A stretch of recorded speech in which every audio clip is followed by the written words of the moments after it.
नमस्कार दोस्तों, स्वागत है आपका अपने YouTube channel study with selector में। डेली सेशन चलाते हैं करंट अफेयर का, उसमें हम आ गए अगले सेशन पे। आज जो हमारा सेशन होगा वो होगा 17 अगस्त का सेशन, हमारा डेली का सेशन होता है। उसमें हम आपको जो करंट के ऑब्जेक्टिव टाइप के क्वेश्चन होते हैं वो करवाते हैं। एक क्वेश्चन लास्ट वीडियो में आपसे पूछते हैं, उसका आंसर देते हैं। एक क्वेश्चन डेली आपसे पूछते हैं जिसका आंसर आपको हमें कमेंट बॉक्स में देना होता है। हमारा डेली का सेशन होता है और नया सेशन जो होगा हमारा वो होगा 17 अगस्त का सेशन। तो आज का सेशन शुरू करने से पहले आप लोगों से अपील है, यदि आपने अभी तक हमारे चैनल स्टडी विद सिलेक्टर को सब्सक्राइब नहीं किया तो प्लीज़ सब्सक्राइब कर ले, बेल आइकन जरूर प्रेस करें। सबसे पहले हमारे वीडियो का नोटिफिकेशन आप तक पहुंचता है। आपको हमारा वीडियो पसंद आए तो वीडियो को लाइक करें, दोस्तों तक जरूर शेयर करें। चलिए शुरू करते हैं आज का सेशन। देखते हैं पहला क्वेश्चन क्या कह रहा है। कह रहा है हाल ही में राष्ट्रीय स्वतंत्र श्रमिक दिवस कब मनाया गया। हाल ही में राष्ट्रीय स्वतंत्र श्रमिक दिवस कब मनाया गया। तो करेक्ट आंसर हमारा ऑप्शन डी हो जाएगा। अभी हाल ही में 16 अगस्त को राष्ट्रीय स्वतंत्र श्रमिक दिवस मनाया गया है। तो करेक्ट आंसर हमारा ऑप्शन डी हो जाएगा। बात करें तो हर साल 16 अगस्त को अमेरिका में राष्ट्रीय स्वतंत्र श्रमिक दिवस मनाया जाता है। अमेरिका में लाखों फ्रीलांसर, सलाहकारों और छोटे व्यवसाय मालिकों को योगदान को सम्मान करने के लिए स्वतंत्र श्रमिकों के संघ द्वारा राष्ट्रीय स्वतंत्र श्रमिक दिवस मनाने की घोषणा की गई है। तो कहाँ पे? अमेरिका में राष्ट्रीय स्वतंत्र श्रमिक दिवस मनाया जाता है हर साल 16 अगस्त को। अब बढ़ते हैं आगे, देखते हैं हमारा कुछ दिवस है, रिवाइज कर लेते हैं जो अगस्त के हैं। इसमें विश्व अंगदान दिवस मनाया जाता है 13 अगस्त को, विश्व हाथी दिवस 12 अगस्त को और अंतर्राष्ट्रीय युवा दिवस भी 12 अगस्त को मनाया जाता है। राष्ट्रीय शेर दिवस मनाया जाता है 10 अगस्त को, विश्व जैव ईंधन दिवस भी 10 अगस्त को मनाया जाता है। विश्व आदिवासी दिवस 9 अगस्त को, राष्ट्रीय हथकरघा दिवस 7 अगस्त को मनाया जाता है और राष्ट्रीय हृदय प्रत्यारोपण दिवस 3 अगस्त को मनाया जाता है। विश्व फिनटेक दिवस 1 अगस्त को और राष्ट्रीय पर्वतारोहण दिवस भी 1 अगस्त को मनाया जाता है। आगे बढ़ते हैं। अब अगला क्वेश्चन कह रहा है हाल ही में 27वां नेशनल कॉन्फ्रेंस ई गवर्नेंस जो है NCEG का आयोजन कहाँ पर किया जाएगा। जो 27वें नेशनल कॉन्फ्रेंस ई गवर्नेंस का आयोजन कहाँ पर किया जाएगा। करेक्ट आंसर हमारा ऑप्शन बी हो जाएगा। महाराष्ट्र में NCEG जिसका 27वां संस्करण है उसका आयोजन किया जाएगा। तो करेक्ट आंसर हमारा ऑप्शन बी हो जाएगा, महाराष्ट्र। महाराष्ट्र की बात करें, राजधानी यहाँ की मुंबई है। स्थापना दिवस 1 मई 1960 है। यहाँ के जो गवर्नर हैं CP राधाकृष्णन और यहाँ के CM हैं एकनाथ शिंदे, यहाँ के CM का नाम है। बात करें तो ई गवर्नेंस पर 27वां राष्ट्रीय सम्मेलन 3 और 4 सितंबर 2024 को मुंबई, महाराष्ट्र के मुंबई के जियो वर्ल्ड कन्वेंशन सेंटर में आयोजित किया जाएगा। इस कार्यक्रम का आयोजन प्रशासनिक सुधार और लोक शिकायत विभाग, इलेक्ट्रॉनिक्स और सूचना प्रौद्योगिकी मंत्रालय और महाराष्ट्र सरकार द्वारा संयुक्त रूप से किया जा रहा है। जो दिवसीय सम्मेलन है उसका विषय क्या है? विकसित भारत सुरक्षित और टिकाऊ ई सेवा वितरण इसका विषय होगा। विकसित भारत सुरक्षित और टिकाऊ ई सेवा वितरण। आगे बढ़ते हैं। अगला क्वेश्चन कह रहा है हाल ही में किसे भारतीय पुरुष क्रिकेट टीम का नया गेंदबाजी कोच नियुक्त किया गया है। गेंदबाज का किसे अभी हाल ही में कोच नियुक्त किया गया है। करेक्ट आंसर हमारा क्या हो जाएगा? ऑप्शन बी हो जाएगा। मोर्ने मोर्केल जो है उनको अभी हाल ही में भारतीय पुरुष क्रिकेट टीम का नया गेंदबाजी कोच नियुक्त किया गया है। तो करेक्ट आंसर हमारा ऑप्शन बी हो जाएगा। बात करें तो दक्षिण अफ्रीका के पूर्व तेज गेंदबाज मोर्ने मोर्केल को भारतीय पुरुष टीम का गेंदबाजी का कोच नियुक्त किया गया है। तो करेक्ट आंसर हमारा क्या हो जाएगा? मोर्ने मोर्केल हो जाएगा।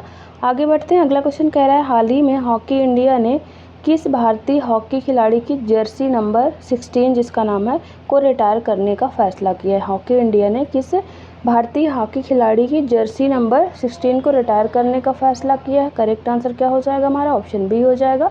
PR श्रीजेश जो है हॉकी प्लेयर है जिन्होंने अभी हाल ही में पेरिस ओलंपिक के बाद संन्यास की घोषणा की है। तो भारतीय हॉकी ने उनके जर्सी जिसका नंबर है 16 उसको रिटायर करने का अभी हाल ही में फैसला किया है। बात करें तो हॉकी इंडिया ने PR श्रीजेश की जर्सी नंबर 16 को रिटायर करने का फैसला किया है। श्रीजेश की प्रतिष्ठित नंबर 16 जर्सी अब किसी अन्य भारतीय हॉकी खिलाड़ी के लिए इंटरनेशनल लेवल पर उपलब्ध नहीं होगी।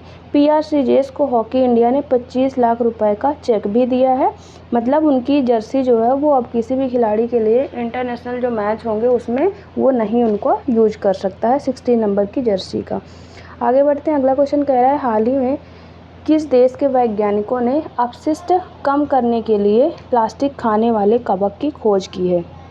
किस देश के वैज्ञानिकों ने अपशिष्ट कम करने के लिए प्लास्टिक खाने वाले कवक की खोज की है?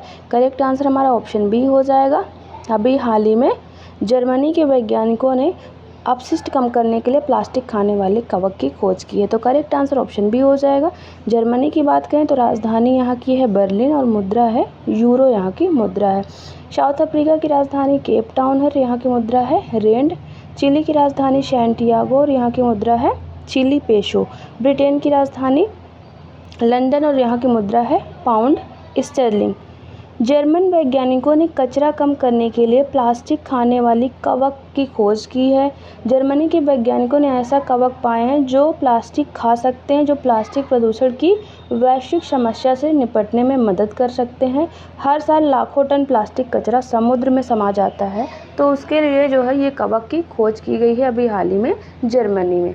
अगला क्वेश्चन कह रहा है हाल ही में किसे नया केंद्रीय गृह सचिव नियुक्त किया गया है? किसे नया केंद्रीय गृह सचिव नियुक्त किया गया है? करेक्ट आंसर हमारा क्या हो जाएगा? ऑप्शन बी हो जाएगा। अभी हाल ही में गोविंद मोहन को नया केंद्रीय गृह सचिव नियुक्त किया गया है, तो करेक्ट आंसर हमारा क्या हो जाएगा? ऑप्शन बी हो जाएगा, गोविंद मोहन। सिक्किम कैडर के 1989 बैच के IAS अधिकारी गोविंद मोहन को नया गृह सचिव नियुक्त किया गया है। वह असम मेघालय कैडर के 1984 बैच के IAS अधिकारी अजय कुमार भल्ला की जगह लेंगे। किसकी? अजय कुमार भल्ला की जगह लेंगे और गोविंद मोहन नए केंद्रीय गृह सचिव बन गए हैं। इन्हें अजय कुमार भल्ला की बात करें तो उन्हें अगस्त 2019 में केंद्रीय गृह सचिव के रूप में नियुक्त किया गया था और उनकी जगह अब ले ली है किसने?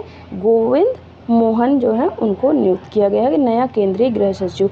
अगला क्वेश्चन देखते हैं। कह रहा है हाल ही में केंद्र सरकार की किस योजना के तहत मॉडल सौर गांव विकसित किए जाएंगे? केंद्र सरकार की किस योजना के तहत मॉडल सौर गांव विकसित किए जाएंगे? करेक्ट आंसर हमारा ऑप्शन बी हो जाएगा। अभी हाल ही में PM सूर्य घर मुफ्त बिजली योजना के तहत जो मॉडल सौर गांव है उनका विकास किया जाएगा, तो करेक्ट आंसर हमारा ऑप्शन बी हो जाएगा। सरकार ने PM सूर्य घर मुफ्त बिजली योजना के तहत मॉडल सौर गांव के क्रियान्वयन के लिए परिचालन दिशा निर्देश जारी किए हैं। नवीन और नवीकरणीय ऊर्जा मंत्रालय ने बयान में कहा है कि योजना के घटक के रूप में पूरे भारत में हर जिले में मॉडल सौर गांव बनाने पर जोर दिया गया है। इसका मकसद क्या है? सौर ऊर्जा की स्वीकार्यता को बढ़ावा देना और ग्रामीण समुदायों को ऊर्जा जरूरतों के आत्मनिर्भर बनाना इसका उद्देश्य है। इसके लिए 800 करोड़ रुपए आवंटित किए गए हैं। इसमें से चुने गए प्रत्येक मॉडल सौर गांव को 1 करोड़ रुपए दिए जाएंगे। आगे बढ़ते हैं। अगला क्वेश्चन कह रहा है हाल ही में किस देश के प्रधानमंत्री श्रेथा थाविसिन को नैतिकता के उल्लंघन के आरोप में प्रधानमंत्री पद से हटा दिया गया है? किस देश के प्रधानमंत्री हैं श्रेथा थाविसिन, जिनको नैतिकता के उल्लंघन के आरोप में प्रधानमंत्री के पद से हटा दिया गया है? तो करेक्ट आंसर क्या हो जाएगा? ऑप्शन बी, थाईलैंड के प्रधानमंत्री, जिनको अभी हाल ही में नैतिकता के उल्लंघन के आरोप में प्रधानमंत्री के पद से हटा दिया गया है। थाईलैंड हमारा करेक्ट आंसर हो जाएगा। थाईलैंड की बात करें, राजधानी यहाँ की बैंकॉक और यहाँ की मुद्रा है थाई बात। मालदीव की राजधानी माले और यहाँ की मुद्रा है रुपया। श्रीलंका की राजधानी श्री जयवर्धने कोटे और यहाँ की मुद्रा श्रीलंकाई रुपया है। सिंगापुर की राजधानी सिंगापुरी है और यहाँ की मुद्रा क्या है? सिंगापुरी डॉलर यहाँ की मुद्रा है। थाईलैंड की संवैधानिक अदालत ने प्रधानमंत्री थ्रेसा थाविसिन को अपने मंत्रिमंडल में जेल जा चुके पूर्व वकील को नियुक्त करने के लिए बर्खास्त कर दिया है। रियल एस्टेट टाइकून थ्रेसा पिछले 16 ईयर्स में चौथे ऐसे थाई प्रधानमंत्री है जिनका अदालत के फैसले की वजह से पद गया है। कोर्ट ने कहा है कि थ्रेसा ने नैतिक मानकों को पूरा नहीं करने वाले शख्स को मंत्री नियुक्त करके संविधान का उल्लंघन किया है। मतलब उन्होंने जेल जा चुके किसी पूर्व वकील को वहाँ पर मंत्री नियुक्त कर दिया था, जिससे वहाँ की जो संवैधानिक अदालत है उन्होंने कहा है कि उन्होंने संविधान का उल्लंघन किया है, जिससे उनको उनके पद से बर्खास्त कर दिया गया है। आगे देखते हैं। अगला क्वेश्चन कह रहा है हाल ही में विश्व स्वास्थ्य संगठन ने किस बीमारी को लगातार दूसरे वर्ष वैश्विक स्वास्थ्य आपदा घोषित किया है? किस WHO ने किस बीमारी को लगातार दूसरे वर्ष वैश्विक स्वास्थ्य आपदा घोषित किया है? हमारा करेक्ट आंसर ऑप्शन ए हो जाएगा। एम पॉक्स यानी मंकी पॉक्स को अभी हाल ही में WHO ने लगातार दूसरे वर्ष वैश्विक स्वास्थ्य आपदा घोषित किया है। करेक्ट आंसर हमारा ऑप्शन ए हो जाएगा। बात करें तो विश्व स्वास्थ्य संगठन ने कांगो लोकतांत्रिक गणराज्य में बढ़ते मामलों और इसके आगे फैलने की संभावना के बाद एम पॉक्स को अंतर्राष्ट्रीय चिंता का सार्वजनिक स्वास्थ्य आपातकाल जो है घोषित किया है। एम पॉक्स, जिसे कभी मंकी पॉक्स के नाम से जाना जाता था, चेचक से मिलता जुलता एक वायरल संक्रमण है। चेचक से मिलता हुआ एक वायरल संक्रमण है। शुरुआती लक्षणों में इसमें बुखार, सिर दर्द, लिम्फ नोड्स की सूजन और मांसपेशियों में दर्द शामिल है। इसके बाद चेहरे, हाथ, पैर पर एक खास तरह के दाने निकल आते हैं। कुछ अफ्रीकी देशों में एम पॉक्स के फैलने के कारण अफ्रीकी रोग नियंत्रण एवं रोकथाम केंद्रों ने इस सप्ताह की शुरुआत में एम पॉक्स को महाद्वीपीय सुरक्षा के लिए सार्वजनिक स्वास्थ्य आपातकाल घोषित किया है। आगे देखते हैं, अगला क्वेश्चन कह रहा है, हाल ही में किस एयरपोर्ट को net zero carbon emission airport का दर्जा मिला है? किस एयरपोर्ट को net zero carbon emission airport का दर्जा अभी हाल ही में प्रदान किया गया है? करेक्ट आंसर हमारा ऑप्शन ए हो जाएगा। इंदिरा गांधी इंटरनेशनल एयरपोर्ट जो दिल्ली में है, उसको अभी हाल ही में net zero carbon emission airport का दर्जा प्रदान किया गया है। तो करेक्ट आंसर हमारा ऑप्शन ए हो जाएगा। बात करें तो दिल्ली एयरपोर्ट ने नेट जीरो कार्बन एमिशन का दर्जा हासिल कर लिया है। इंदिरा गांधी अंतर्राष्ट्रीय हवाई अड्डा भारत का पहला एयरपोर्ट है जिसे नेट जीरो कार्बन एमिशन का दर्जा हासिल हुआ है। इस सर्टिफिकेशन को airport council international airport carbon accreditation कार्यक्रम के तहत लेवल 5 के रूप में जाना जाता है। नेट जीरो की बात करें तो नेट जीरो का मतलब क्या है? नेट जीरो कार्बन एमिशन का मतलब है कि एक एयरपोर्ट ने अपने द्वारा छोड़ी गई कार्बन डाइऑक्साइड की मात्रा को हटाने या कम करने के लिए क्या कदम उठाए हैं। इन कदमों में पेड़ लगाना या नवीकरणीय ऊर्जा परियोजनाओं में निवेश करना भी शामिल है। तो मतलब जो CO2 है, कार्बन डाइऑक्साइड, तो उस मात्रा को कम करने या हटाने के लिए उस एयरपोर्ट ने क्या क्या ज़रूरी कदम उठाए हैं, उस बेसिस पे ये जो है ये जो सर्टिफिकेट है ये प्रदान किया जाता है। अगला क्वेश्चन देखते हैं, कह रहा है, हाल ही में किसके द्वारा जियो पारसी योजना पोर्टल लॉन्च किया गया? किसके द्वारा जियो पारसी योजना पोर्टल लॉन्च किया गया है? करेक्ट आंसर हमारा क्या हो जाएगा? ऑप्शन डी हो जाएगा। अभी हाल ही में किरण रिजिजू जो हमारे केंद्रीय मंत्री, उनके द्वारा जियो पारसी योजना पोर्टल है वो लॉन्च किया गया है। तो करेक्ट आंसर हमारा ऑप्शन डी हो जाएगा। बात करें तो अल्पसंख्यक मामलों के मंत्री किरण रिजिजू ने नई दिल्ली में हज आवेदन 2025 और जियो पारसी योजना पोर्टल का शुभारंभ किया है। पहले बात करें हज आवेदन की, तो सऊदी अरब ने हज 2025 के लिए भारत को 1,75,000 से अधिक हज यात्रियों का कोटा आवंटित किया है। यह पहला मौका है जब भारतीय हज समिति की वेबसाइट के अलावा हज सुविधा ऐप पर भी आवेदन आमंत्रित किए जा रहे हैं। जियो पारसी की बात करें, जियो पारसी योजना पोर्टल का उद्देश्य प्रत्यक्ष लाभ हस्तांतरण के माध्यम से पारसी समुदाय को वित्तीय सहायता प्रदान करना इसका उद्देश्य है। आगे देखते हैं, अगला क्वेश्चन कह रहा है, हाल ही में किसके द्वारा flood watch India 2.0 app launch किया गया? किसके द्वारा जो फ्लड वॉच इंडिया 2.0 ऐप है वो लॉन्च किया गया है? तो हमारा करेक्ट आंसर ऑप्शन बी हो जाएगा। अभी हाल ही में CR पाटिल के द्वारा flood watch India 2.0 app launch किया गया है। तो करेक्ट आंसर हमारा ऑप्शन बी हो जाएगा। बात करें तो केंद्रीय जल शक्ति मंत्री CR पाटिल द्वारा नई दिल्ली में केंद्रीय जल आयोग द्वारा विकसित flood watch India mobile application का संस्करण 2.0 लॉन्च किया गया है। CWC ने 17 अगस्त 2023 को मोबाइल एप्लीकेशन का पहला संस्करण लॉन्च किया था, जिसका उद्देश्य क्या था? देश में बाढ़ की स्थिति से संबंधित जानकारी और वास्तविक समय के आधार पर 7 दिनों तक बाढ़ के पूर्वानुमान को मोबाइल फ़ोन पर उपयोग करके जनता तक पहुंचाना था। पहले संस्करण में 200 स्तरीय पूर्वानुमान स्टेशनों पर बाढ़ के पूर्वानुमानों के बारे में जानकारी दी गई थी। ऐप का संस्करण 2.0 अतिरिक्त 392 बाढ़ निगरानी स्टेशनों पर वर्तमान जानकारी प्रदान करता है, जिससे स्टेशनों की टोटल संख्या कितनी हो गई? 592। तो जो शुरू में पहला संस्करण था उसमें 200 स्तरीय पूर्वानुमान स्टेशन थे और इसके बाद 392 और जोड़े गए, जिसके बाद 592 टोटल संख्या हो गई। इस प्रकार उपयोगकर्ताओं को देश भर में बाढ़ की स्थिति का व्यापक और विस्तृत जो अवलोकन है वो प्रदान किया जाता है। इसके अलावा यह संस्करण देश के 150 प्रमुख जलाशयों की भंडारण स्थिति के बारे में भी अतिरिक्त जानकारी प्रदान करते हैं, जो उनके निचले क्षेत्रों में संभावित बाढ़ की स्थिति को बेहतर ढंग से समझने में मदद करेगा। आगे बढ़ते हैं। अगला क्वेश्चन कह रहा है, हाल ही में पद्मश्री से सम्मानित गोदावरी दत्त का निधन हो गया है, वो किस कला से संबंधित थी? पद्मश्री से सम्मानित गोदावरी दत्त हैं, जिनका अभी हाल ही में निधन हो गया है, वो किस कला से संबंधित थी? तो करेक्ट आंसर हमारा ऑप्शन बी हो जाएगा, मिथिला चित्रकला से संबंधित थी गोदावरी दत्त, जिनका अभी हाल ही में निधन हो गया है। तो करेक्ट आंसर हमारा ऑप्शन बी हो जाएगा। मिथिला पेंटिंग्स के क्षेत्र में पद्मश्री सम्मान से सम्मानित मधुबनी शहर में रांटी निवासी पद्मश्री गोदावरी दत्त का निधन हो गया है। गोदावरी दत्त को साल 2019 में पद्मश्री पुरस्कार प्रदान किया गया था। मिथिला पेंटिंग के क्षेत्र में लगातार उत्कृष्ट प्रदर्शन करते हुए गोदावरी दत्त ने साल 1983 में मिथिला कला विकास समिति की भी स्थापना की थी। तो उनको 2019 में पद्मश्री अवार्ड मिला था और उनका निधन अभी हाल ही में हो चुका है, वो मिथिला पेंटिंग से संबंधित थी। अगला क्वेश्चन कह रहा है, हाल ही में पूर्व भारतीय तेज गेंदबाज डोडा गणेश को किस देश की क्रिकेट टीम का मुख्य कोच नियुक्त किया गया है? पूर्व भारतीय तेज गेंदबाज डोडा गणेश को किस देश की क्रिकेट टीम का मुख्य कोच नियुक्त किया गया है?